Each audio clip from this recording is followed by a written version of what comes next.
Si tu lis ceci, c'est qu'une personne qui t'aime veut que tu montes à cheval. Je suis là pour répondre à ces inquiétudes que tu pourrais avoir à propos de l'équitation en tant que personne qui est déjà passée par là. Avant tout, si tu choisis de ne pas monter à cheval, cette décision doit être respectée. Si tu choisis de monter à cheval, fais-le pour toi, pas pour quelqu'un d'autre. C'est comme ça que tu seras motivée à apprendre à être aussi prudente que possible. Une cavalière peu motivée et anxieuse devrait juste soutenir à la fin de la balade. D'abord, tu pourrais t'inquiéter de tout ce qu'il faut apprendre et te sentir dépassé.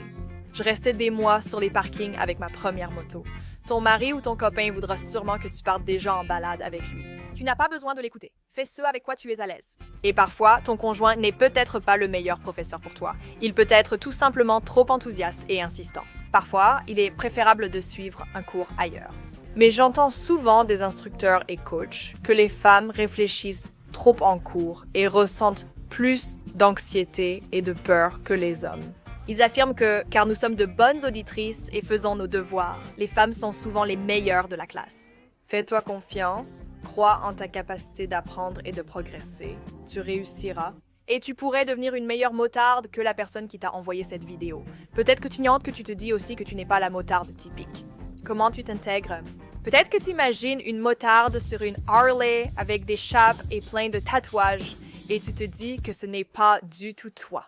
Eh bien, la moto, c'est un peu comme le lycée. Il y a plein de clans dans la communauté des motardes. Et il y a bien plus que cette motarde Harley stéréotypée. En fait, je ne suis même pas sûre de connaître cette fille, je dirais. Les jolies fêtardes roulent en moto sportive. Et puis, il y a les filles hipsters qui adorent de la nourriture bio et qui roulent en café racers. Ensuite, il y a les filles coriaces qui roulent en cruiser et en grosses baggers. Puis, il y a les filles en supermoto et celles qui font des acrobaties. Elles sont à part. Comme nous, il faut juste s'incliner. Les filles maladroites des États-Unis roulent en motos adventure. Oui, j'ai aussi une Harley, mais elle est moche, elle est vieille, elle est abîmée. Elle ne correspond pas au style général. Les motos des motards. Harley sont tellement belles, stylées et esthétiques, et la mienne ne l'est pas. Je ne sais pas si le groupe cool des Harley m'accepterait sans les liens forgés par les traumatismes et l'entraînement avec les motards de la police. Ou peut-être grâce à ces vidéos. Et il y a aussi d'autres options et des motos plus faciles à manier. Il existe des motos avec dual clutch transmission, ce qui veut dire que vous pouvez avoir une moto sans embrayage et elle est entièrement automatique. Donc, pas d'embrayage et pas de vitesse à passer. Prenez une moto électrique. Pas d'embrayage ni de vitesse à gérer. Il est aussi possible que vous ayez peur. Je ne vais pas tourner autour du pot. Les motos sont dangereuses. Vous avez 27 fois plus de risques d'avoir un accident à moto qu'en voiture. Mais ce genre de titre sensationnaliste peut être trompeur. Il existe de nombreuses tendances chez les personnes ayant ou non des accidents. Il y a beaucoup de choses que vous pouvez faire pour réduire drastiquement vos chances d'avoir un accident. La plupart des accidents ont lieu aux intersections, quand un véhicule tourne à gauche devant un motard. Gardez cela en tête pour être plus vigilante à cet endroit. Dans 45% des accidents mortels, la motarde avait bu. 31% roulaient trop vite, 9% n'avaient pas de permis et 37% auraient survécu avec un casque. Aux États-Unis, seules 72 motos sur 10 000 immatriculées sont impliquées dans un accident. Si tu portes un casque, ne bois pas, respecte la vitesse, as un permis, suis des cours et reste vigilante aux intersections. T'as vraiment amélioré tes chances. Pour les cheveux aplatis par le casque, j'attache les miens en queue de cheval haute derrière le casque. Voilà à quoi ressemblent les pinces et tu peux simplement les fixer sur différents casques et glisser tes cheveux en dessous. J'ai essayé plein de choses comme un chignon ou une tresse rentrée dans ma veste. Et même simplement rentrer mes cheveux dans cette queue haute a été la méthode la plus efficace pour éviter que mes cheveux ne s'en mêlent. Si tu tiens vraiment à ton maquillage et à tes boucles d'oreilles, je porte un casque intégral et évite le maquillage pour le garder propre. Mais si je mets du maquillage, j'utilise une cagoule. S'il fait froid, c'est une façon de préserver un peu ton maquillage. Porter un tour de cou par temps chaud peut aussi aider à maintenir tes boucles d'oreilles. Mais tu ne veux pas de ces boucles d'oreilles avec une tige et un fermoir à l'arrière parce que ça risque de te piquer dans le cou. Tu veux plutôt des boucles d'oreilles qui s'accrochent toutes seules comme celle-ci.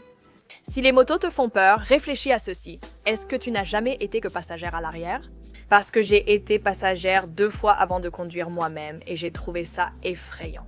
Je n'avais pas envie de conduire après avoir été passagère. Ce n'est que lorsque je roulais à 16 km/h lors du cours moto sécurité formation que je me suis vraiment amusée. Je n'étais pas au cours moto-sécurité formation sous l'influence de personne, je voulais juste tenter par moi-même.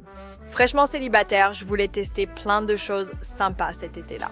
Et la moto est l'une des rares choses qui sont restées, et c'est devenu une passion envahissante. Mais ce cours en solo ne l'est peut-être pas. Qu'est-ce qui te passionne, toi?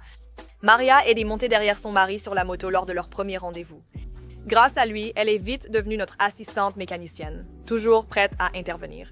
Sa passion pour l'achat et la vente de motos lui a permis d'en découvrir presque autant qu'une journaliste. Whitney utilisait des anxiolytiques, mais a déclaré que la moto lui procurait une grande joie et excitation. Elle n'a plus besoin de ces médicaments. Elle a même déménagé dans un état plus chaud pour rouler toute l'année. Une autre chose qui pourrait vous inquiéter, c'est peut-être le jugement des autres. J'avais surtout peur d'aller travailler à vélo et de paraître non professionnelle. C'était un environnement de bureau très féminin, mais j'ai constaté que ce n'était pas le cas. De nombreuses personnes, y compris les filles les plus féminines de mon bureau, trouvaient cela génial et voulaient en discuter et poser des questions. Donc peut-être que vous avez peur que les motos soient tout simplement trop grandes et que si vous la faites tomber, vous ne puissiez pas la relever. Faire tomber sa moto, ce n'est pas si grave que ça. Si vous avez une protection contre les chutes sur votre moto, vous pouvez la protéger. Si vous portez un équipement complet et que vous faites tomber votre moto, en général, vous serez protégé. Je ne me suis jamais blessée simplement en faisant tomber ma moto et je n'arrivais pas à soulever aucune de mes motos quand je les ai eues au début. Parfois, il s'agit simplement de la technique, pas seulement de l'adopter pour votre moto et votre corps, mais aussi de la pratiquer et l'améliorer. Parfois, c'est aussi une question de force. Je voulais devenir plus forte depuis des années, mais je n'avais tout simplement pas la motivation. Jusqu'à avoir 2 motos que j'adorais, mais que je ne pouvais pas relever. Soulever ma Tiger sur des pneus fait maintenant simplement partie de ma routine professionnelle. Je peux facilement relever ma Triumph Tiger et ma Harley Electric Glide de 900 livres, et j'ai des vidéos montrant comment faire. Si vous avez une moto sportive, regardez ma vidéo où je relève ma Triumph Tiger, qui tombe aussi à plat. À peu près les mêmes techniques s'appliqueront là-bas, mais celle-ci peut être un peu plus compliquée, juste pour que vous le sachiez. Pour gérer des motos plus hautes et lourdes, il s'agit aussi de les déplacer dans les parkings et de poser les pieds au sol. J'ai de nombreuses vidéos avec des astuces pour les pilotes de petite taille sur ces 2 motos hautes, lourdes et larges. Pour un accompagnement structuré et mon retour virtuel, j'ai un cours en ligne dont je mets le lien ci-dessous. Si vous ne voulez pas cette courbe d'apprentissage, rien ne vous y oblige. Il existe plein de motos plus basses et plus légères Tasman que vous pouvez choisir qui sont faciles à manier sans courbe d'apprentissage. J'ai aussi une vidéo à ce sujet dont je mettrai le lien ci-dessous. Écoutez, l'homme qui vous a envoyé cette vidéo n'aimera peut-être pas que je le dise, mais les tricks sont aussi très amusants. Si votre mari ou petit ami veut vous voir sur 2 roues, 3 roues sont un bon compromis. Vous pourrez stocker beaucoup de choses, donc vous deviendrez vite la personne préférée lors des balades en groupe, rien que pour ça. Avez-vous peur d'aller vite? Les accidents se produisent surtout aux intersections, pas sur les autoroutes. Vous êtes donc statistiquement plus en sécurité à grande vitesse sur l'autoroute qu'à faible allure en ville. Peut-être que vous avez peur de rester en panne à cause d'un problème avec votre moto ou d'un souci médical. Eh bien, vous pouvez avoir une assistance routière. Si vous êtes sans réseau, procurez-vous un téléphone satellite. Donc, nous ne faisons pas de moto parce que c'est l'activité la plus sûre ou la moins chère. Nous roulons parce que la sensation que cela procure est incroyable. C'est comme redevenir une enfant. C'est comme quand tu faisais du vélo avec tes amis ou ton béguin du quartier ou ton conjoint. Mais souviens-toi de rouler pour toi et pas pour la personne qui t'a envoyé ça. Faire du vélo est une grande responsabilité à ne pas prendre à la légère. Si les vélos t'intimident encore, j'espère que la prochaine vidéo t'inspirera.